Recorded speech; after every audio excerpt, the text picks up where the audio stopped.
बाबा साहब के बारे में इनको जानकारी है, लेकिन ये भी जानकारी लेनी चाहिए कि SC ST के लिए क्या लफ्ज इस्तेमाल किया गया है। क्योंकि मुझे याद है सन 1977 में जब मैं वकालत की पढ़ाई कर रही थी, LLB फर्स्ट ईयर की स्टूडेंट थी, दिल्ली यूनिवर्सिटी से पढ़ रही थी। 1977 में जनता पार्टी की सरकार बनी और इन्होंने वोट क्या कह के लिया था कि हम स्वर्गीय श्री बाबू जगजीवन राम जी को देश का प्रधानमंत्री बनाएंगे, जिसको कांग्रेस ने नहीं बनाया। कांग्रेस ने भी नहीं बनाया जिनको, और जनता पार्टी ने भी नहीं बनाया 77 में। तो दलित वर्ग के लोग, अनुसूचित जाति जनजाति वर्ग के लोग पूरे देश में बहुत नाराज थे, खफा थे।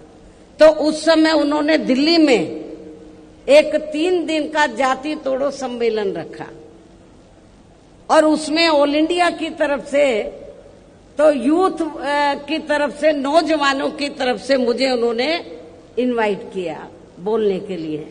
और जब मैं उस सम्मेलन में बोलने के लिए गई तो वहां पर जितने भी जनता पार्टी के नेता थे तो वो बार बार हरिजन हरिजन इस्तेमाल कर रहे थे।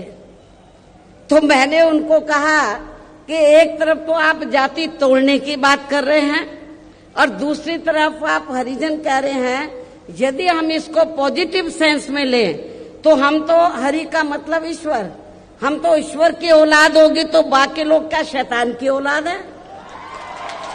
ये मैंने 1977 में जब मुझे उन्होंने ऑल इंडिया की तरफ से इनवाइट किया तो ये मैंने वहां पर बोला था। तो उधर ही जो जनता पार्टी के जो नेतागण लोग थे उन्होंने माफी मांगी और कहा कि, मैंने बोला कि आपको सरकार संविधान से चलती है और संविधान के हिसाब से आप लोगों को जो वीकर सेक्शन के लोग हैं तो उनको अनुसूचित जाति जनजाति और अन्य पिछड़ा वर्ग बोलना चाहिए, तो ये ज्यादा बेहतर होगा। उनको रियलाइज करना पड़ा और ये कहना पड़ा कि बहन जी जो बोल रही है वो सही बोल रही है।